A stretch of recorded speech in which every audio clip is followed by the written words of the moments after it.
Good evening, everyone here and everyone watching on Facebook Live. Uh, Today, we will start with short chanting and meditation practice, and our teaching monk today is Lp.Burin. Please bow to the monks. Bow, bow, bow.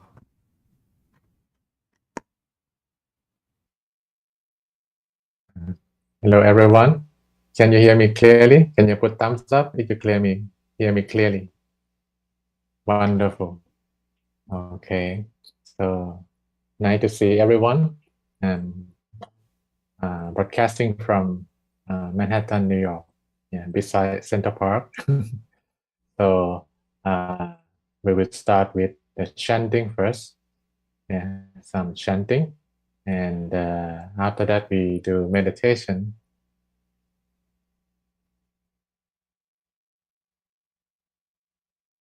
Okay.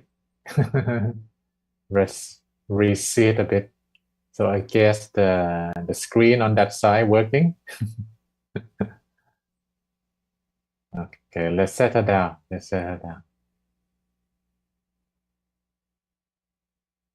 So everyone try Tamakaya meditation already, right? Yeah. Okay, great. So during the chanting, you can chant if you familiar. If not, you just rest your mind peacefully at your center of the body while the monk lead the chanting. Feel like you are meditating, cultivating peace inside.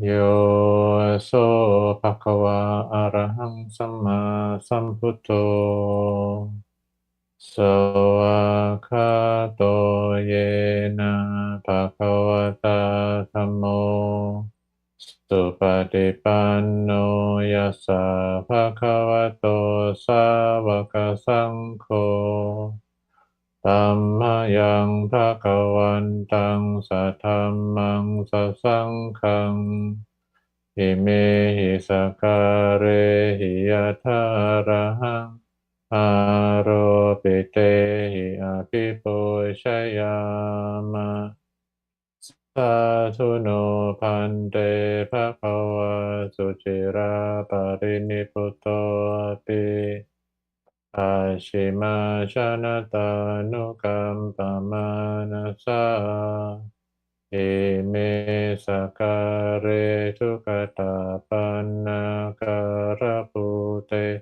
Patikanhatu Tammayang Bhagavantang Apipushayami Arahang Samma Sirasa Namami Antamayang Buddhasa Bhagavato Bupapa Kanamakarang Karo Mase Namo Tassa Bhagavato Arahato Samma Sambuddhassa Namo Tassa Bhagavato Arahato Samma Sambuddhassa Namo Tassa Bhagavato Arahato Samma Sambuddhassa.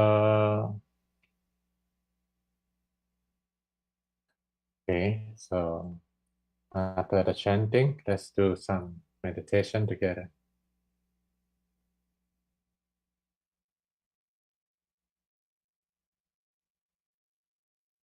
So from this moment, please find your comfortable position. Relax your whole body and close your eyes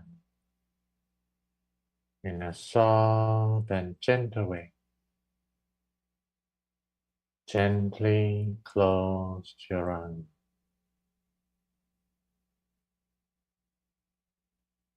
softly and gently.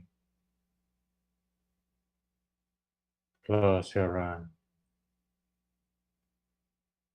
and take a deep breath. Breathe in, breathe out, slowly and gently. You can feel your mind through the chanting. Feel more calm, more peaceful and gentle. Allow that good feeling, that nice feeling, settling down inside yourself. Breathing peace, joy, and happiness.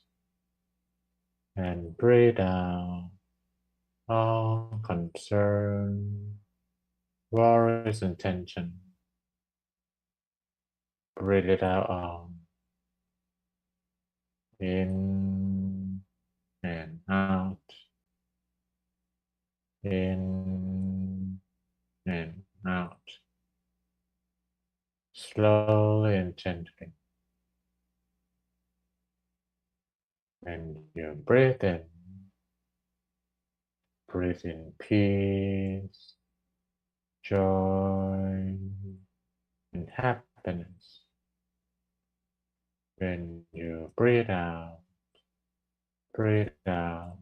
all concern, tension, worries, and feel relief, feel relaxed. No trying, no fighting, just surrender. Surrender to peace. Surrender to love, residing inside. Once you feel more calm, peaceful and gentle, you can let your breathing flow naturally, softly, calm, peaceful, gentle and relaxed, very soft, very easy and simple. Settle down inside yourself. Calm, peaceful, relaxed. Allow a good feeling, a nice feeling, settling down. You can breathe as normal and allow your attention to touch your center of the body. In the Makaya meditation, you feel that ease, you feel that calmness at your center. Calm, peaceful, relaxed, easy, gentle, and simple. Settle down. Gently touch and expand. It's like the feathers of the bird floating down from the sky to touch the surface of the water.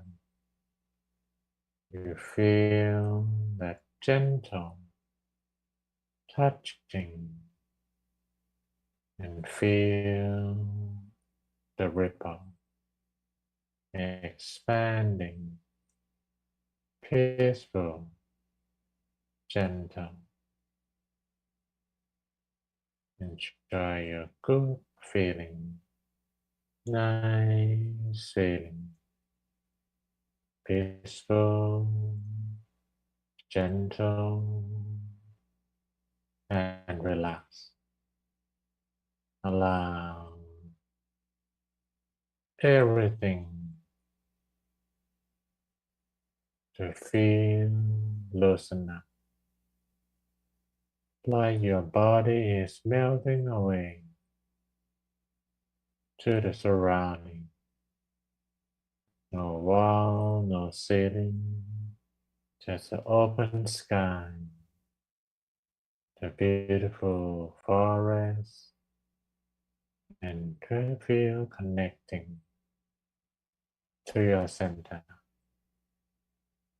Strong, peaceful, gentle, and relaxed.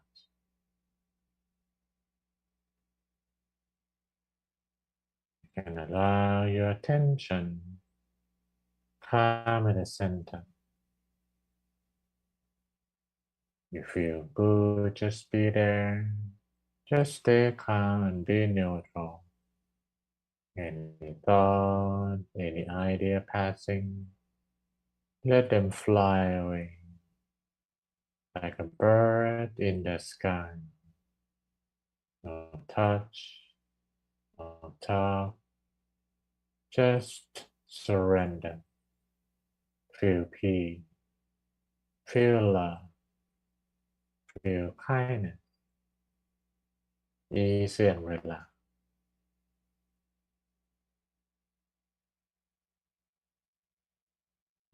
Feel distracted with too many thoughts. You can pop up something bright like the sun, the moon, the star in your stomach with the sounds of the mantra rising through that bright image. Samma araham, samma araham, samma araham. Maintain your good feeling. Maintain your nice feeling. With samara, calm, peaceful, gentle, easy.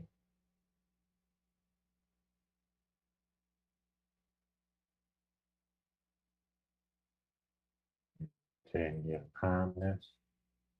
Maintain your gentleness. Discontinue meditating in silence for a moment.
still remain calm, peaceful and gentle inside yourself through the moment of silence. If you feel some peace, if you feel some love rising from the stillness, allow that pure energy expand throughout your body. Feel your whole body fill up with peace and love.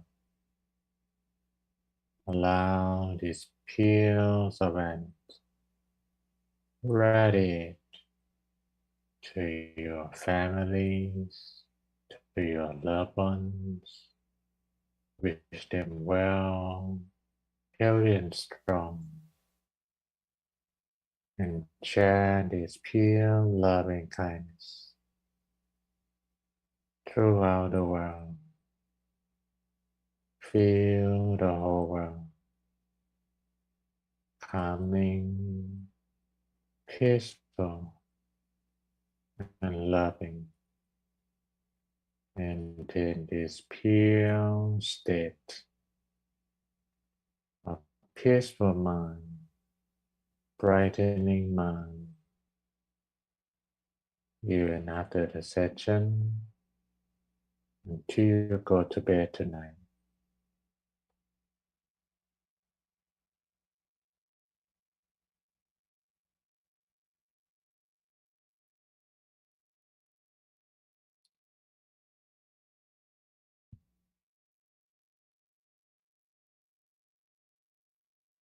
Sappatthana-ภาวena สัพพธรรมานุภาเวนะ สัพพสังฆานุภาเวนะ สัทธาโสธิ ภวันตุเต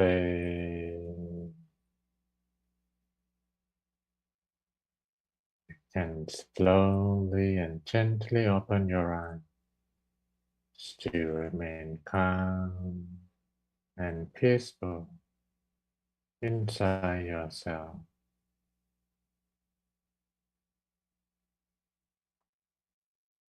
Okay. Do you feel? Yeah.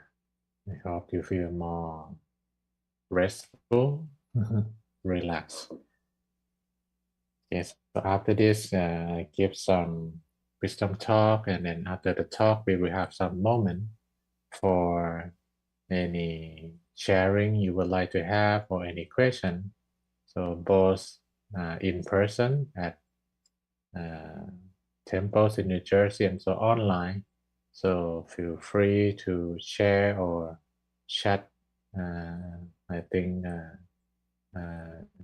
JJ will take care those interaction.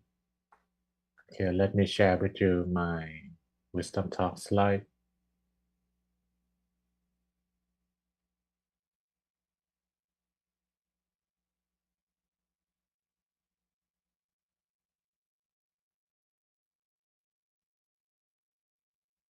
Okay, so I get to see my slide come up. Thank you. My Dhamma talk today, and the topic is pain is inevitable, suffering is optional. Yeah, what is that? Because when we learn about Buddha teaching, he talk about suffering, and in real life, no more inner peace we have, no more wisdom we have. We might make sufferings an option thing. Like maybe we don't take it if we are wise. And this is the first thing I would like to remind everyone that it happened. Pain is inevitable, right? pretty sure that everyone might experience some cutting in your hand, or maybe fall from the trees, or you walk and then you hit some corner unexpected, right? So pain is inevitable. It's happened. We call accident or what? But suffering is optional. So if you remember when you get cutted and then it's bleeding, if you will not ponder on it too much, you just clean and then you wrap up with the plasters, everything, you know, uh, it's gonna be fine.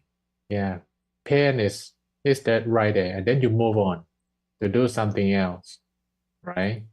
But if any small kids, they kind of dramatic about it. Oh, mom, you see, and it's very painful in my finger, and it's bleeding come out again. And start to talk about that with everyone at home. Yeah. So that pain continue and might become suffering in the way that it doesn't stop right there. It's continue, you know. Uh, Everything is about attention. Like if we pay attention to the negative side, it expands. But if we pay less attention on it, it's still right there. But we make a choice. We make an option that, yeah, I know it's happened, but I don't want to give my attention too much on it. I cannot go back to fix it. So just do what I can do and it will heal. It will heal.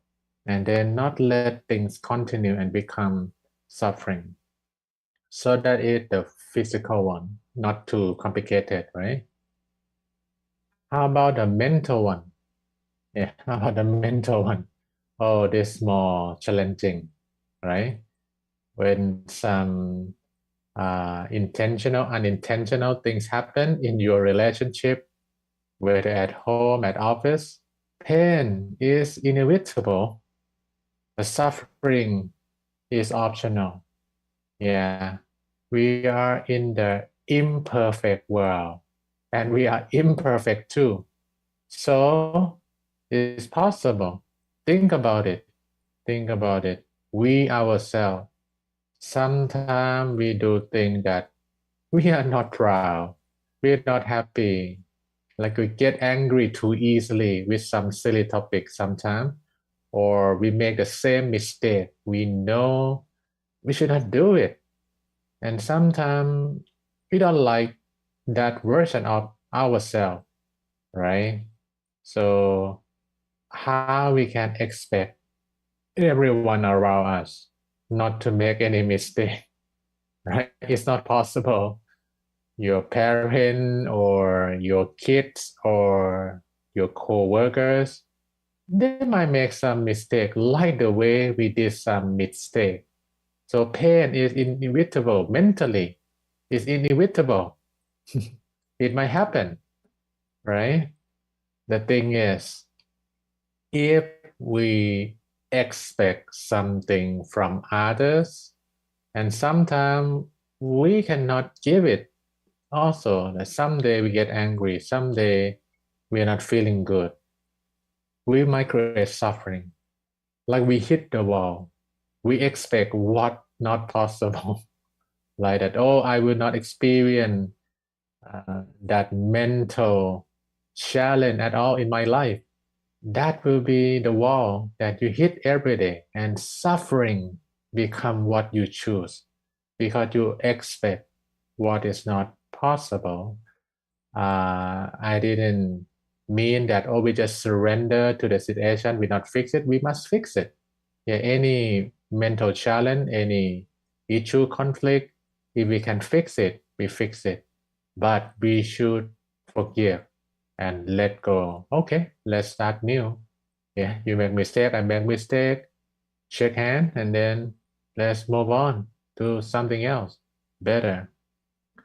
By theory, it's not too complicated, but in real life, emotion sometimes not easy to control. Your logic tell you should not do it, you should let go, but your emotion not allow you to let go. So how we move further on this inevitable thing and then option thing? How can we realize the pain and not let it continue to be the suffering? Yeah, I think that's a very important question, that how you can spot, oh, okay, it's pain. And then be mindful, not over dramatize it, and then let's use some logic to fix it. How can we do that? Yeah, this is a founding teacher of the Dhammakaya meditation, หลวงปู่วัดปากน้ำ. Yeah, he rediscovered what Buddha taught us long time ago, Dhammakaya meditation, center of the body. หลวงปู่วัดปากน้ำ, the founding master of Dhammakaya meditation, he gave this very important wisdom that stillness is the key to success. Yeah, you want to achieve anything, slow down, be still.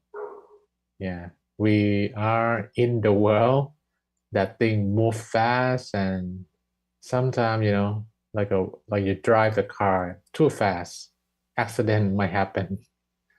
And that not just physical but emotional, mental accident might happen when we are too fast. So หลวงปู่วัดปากน้ำ he recommend slow down, be still, and then you can see, oh, this is a pain, this is a suffering, and I just accepted that it's happened already. Don't be too emotional about it. Be logical and let's see what we can do. This is like a Eastern wisdom from the master who born in the East. I think it's universal. But I found something from the Western teacher that kind of resonate with that stillness. Yeah, this is from Dr. Stephen Covey, who wrote 7 Habits of Highly Effective People. He found it from another teacher. He said, between stimulus and response, there is a space. In that space lies our freedom and power to choose our response. In those choices lies our growth and our happiness. What is that? We human, when something happens, yeah, there is a space. A space mean, let's imagine, yeah, that day is your birthday, right? And many people come to give a blessing, give a gift to you, and really wish you happiness and all success. So that day, you fill up with a lot of good energy. So someone makes stupid thing to you, it's easier to let go. Like, okay, not today. I don't want to get into stuff. Like your space of freedom to choose is bigger. Yeah. But if any day, not your birthday, and that day, terrible thing happened in the morning, your car broke, your kids quarrel, something like that. That same person do stupid thing to you, your freedom to choose become thinner. Can you follow that? Yeah, the same mistake. Yeah, but we feel good. We respond in a better way. We feel bad with something else, not that thing. We are prone to respond in a negative way. Yeah, I often share this wisdom that happy people tend to make other people happy. Unhappy people tend to make other people unhappy. Like that's scientific look at the human nature, right? So we need to cultivate stillness. We need to cultivate that feeling good thing on a daily basis. That's how we can shift from pain and not become suffering but pain, and then wisdom, let go, move on. I coined this concept from what I learned from my teacher. Every day, shower the body, shower the mind. That how you prepare yourself on a daily basis, that expand that space on a daily basis. Close your eye, relax, and let that space enlarge, right? But if we are stressed, it kind of narrow down, that space, and then we are very thin. Anything could be sparking spot for unwise response. So, my summary that if you can have a 10 minute, 15 minute, or even more if you like, shower your mind, meditate, and let the wisdom from silent mind rise up. That wisdom from silent mind will allow your ability to let the pain just be the way it is. It's inevitable, and do not transform the pain to be the suffering, because you see what happened and then you use your wisdom, not panic, not worriness, stress, react to the pain, but wisdom, react to the pain and let's stop it right there, not expand it to be suffering. And that's your choice. Stillness is the key. Sadhu. I hope you learn something and reflect on that. I think I'm gonna pass this back to JJ. Yeah. We still have time for questions and answer, and there is one question from Mm-hmm. Facebook. How do you limit suffering when you deal with anxiety every day? Mm-hmm. It go back to that shower the body, shower the mind. I think it start with the right understanding how anxiety start. Different people have different anxiety, and if I have a chance to sit down with that person who asks me, I will ask more detail. What make you anxious, right? uh, I used to have a lot of anxiety about trying to make things perfect. Perfectionist Diane. And that made me stress. It made me have a migraine.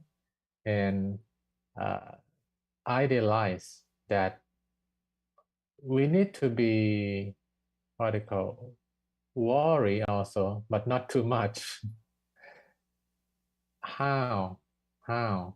When we have a right understanding to have a good life, to feel good, we need to make sure that we have good thought every day. We speak good word every day, and we do some good action every day. And that is the base of our own happiness, not those things that sometimes we worried about. The money, acceptance, what people look at me, how many likes we're gonna have on the Facebook or Instagram, you know. So how we can limit suffering, it starts from right understanding that what will really make me feel good every day. And then we put more attention on those things. The more good energy you have, the less anxiety will happen. And with that right understanding, it starts with stillness, with inner peace. The more you can find inner peace, the more wisdom you can see how you can have less anxiety about anything in life. And then when you deal with anxiety better, suffering become less. I found some wisdom in silent mind, and my migraine is gone. and I don't need to take medication anymore from those days. And I stay on, become a monk, and it's never come back. One, the right view, right understanding about good life come in, anxiety become less, and suffering is a bit for not so disturbing. Yeah. Does it make sense to you? You got the idea? Yeah. To yeah, in person also, or you can share your meditation. We have some few more minutes. Um, if you find yourself in a situation where you have to work with people who are either very unhappy or angry or hurting, um, how do you manage? I mean, it's so tempting to just say, "Well, get over it. Go and meditate, and everything will be fine."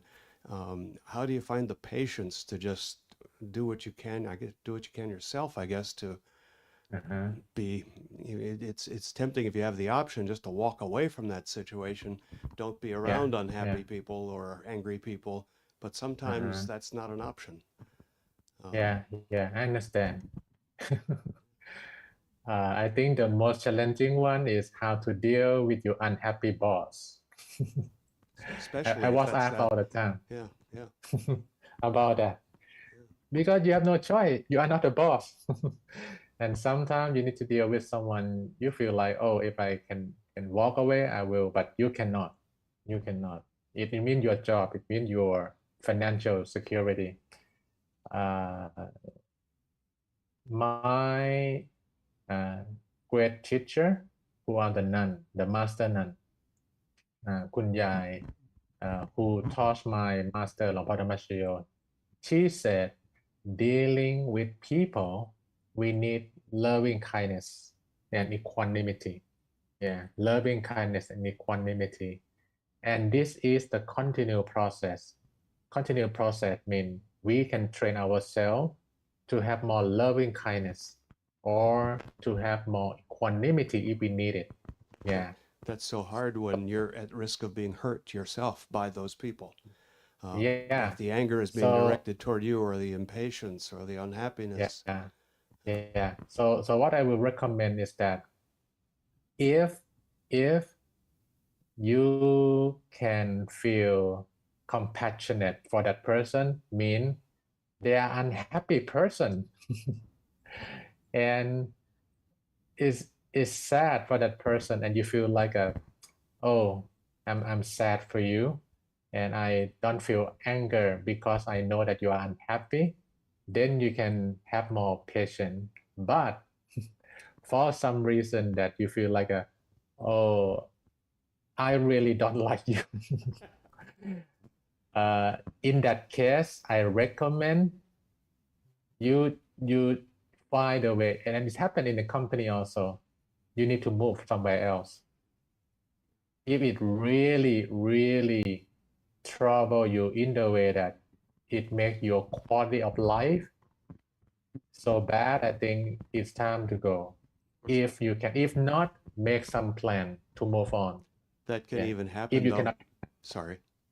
sorry. Yeah, It, please. it can even happen though in family situations. If it's a son or a daughter or a partner or a spouse, then it's Uh-huh. much more complicated. You can't just, ultimately it is an option, but again, I guess it's compassion. Try to create an environment of compassion, even if it doesn't seem to Yeah, be coming back to you. I I have some moment advising some family. Sometimes it doesn't need to be like uh, the stop button. It's like you see in any uh, machine that a play, right? There's a pause. There is a stop button. Maybe it's a pause time. Pause means you might need to be somewhere, go for the retreat, go to the nature, find some tactful way to step out from that condition. And when your space, freedom to choose become bigger, maybe you can go back, place the play button. And let's see how you can respond to the situation. Like a family thing. Want your family, you have family, right? So maybe we need a pause time. Then we can have some deeper understanding. I think many of us, myself included, have this image of many, many monks living together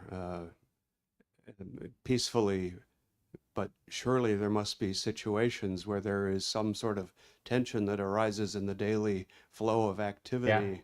Yeah. I'm sure there's an authority structure, so that probably helps create an atmosphere of tolerance. But Yeah. I can reassure to you that since the Buddha time, all the monks come and they want to meditate, but not all monks are enlightened. Okay, so they have tendency to get angry. They have tendency to have jealousy also. So it's a struggle. It's a struggle.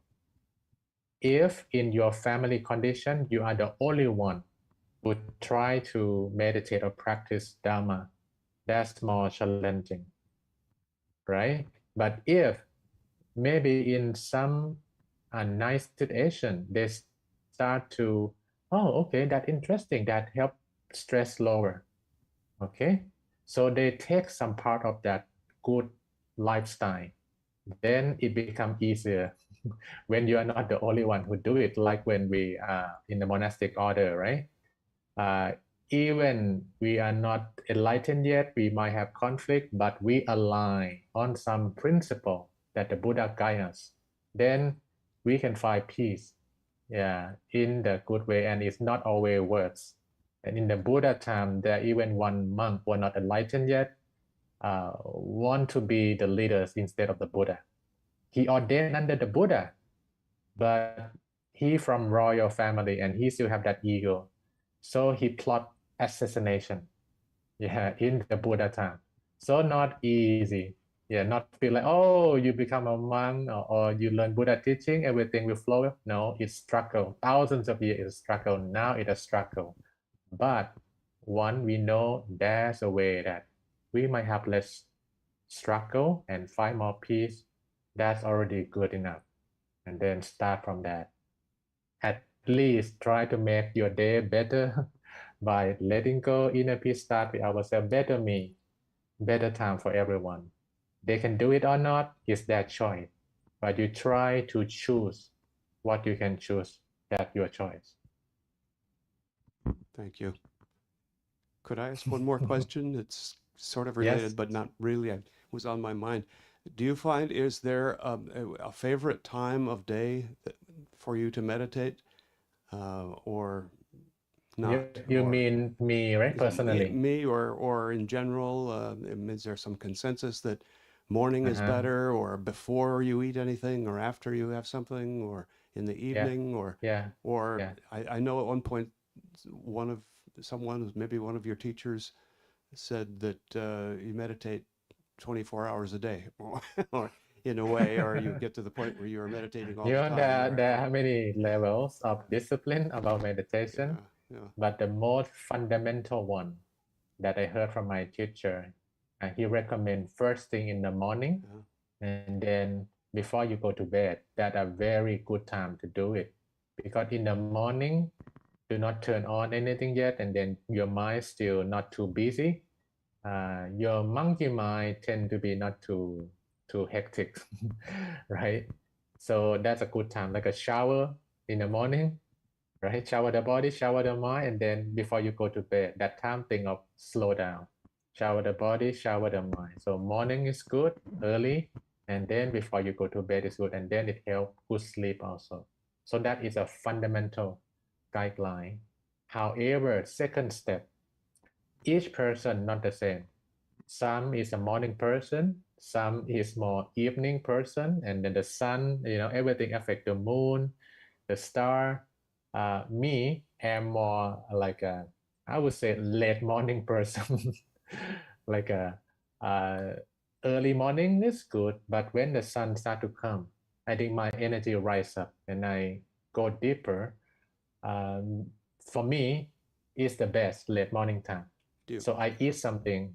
Yeah, I eat something. I walk after breakfast. Yeah, I eat moderation and then I walk and then I meditate.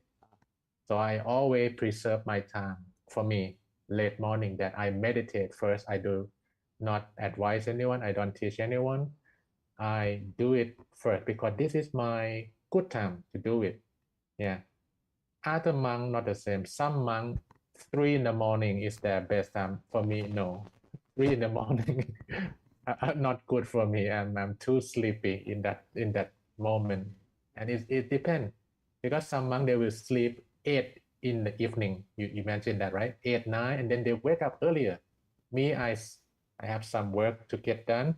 So I sleep later, maybe 10 and not more than 11. And I wake up. So it kind of varies depending on your nature. So that's two level, fundamental, and then more adaptable when you start to observe yourself. And you are your best teacher. Yeah, observe what is good for you and then stick to that time But more often. you recommend that, or for you it works to, and some of us are retired, so we have a little bit of freedom in choosing to be able to do that. But you recommend, for you it works to get up and shower and eat something in moderation, then take a walk, and then meditate. Yeah, yeah, that's for your me. routine. That's Yeah. for me. Yeah. Yeah, but if you have more time, anytime you feel most relaxed, that's a good time to do it. Yeah. Thank you. Okay. I think we run out of time a bit. But hope you enjoy conversation and learn something to refresh your mind for living a good life. Thank you for the meditation, the wisdom talk, and answer for other question. And everyone, please bow to the teaching monk. Bow, bow, bow. To wish everyone be strong, healthy, happy, bright and shining in your practice, and find Dhammakaya bright and shining inside you very soon. Good night, everyone. See you next time.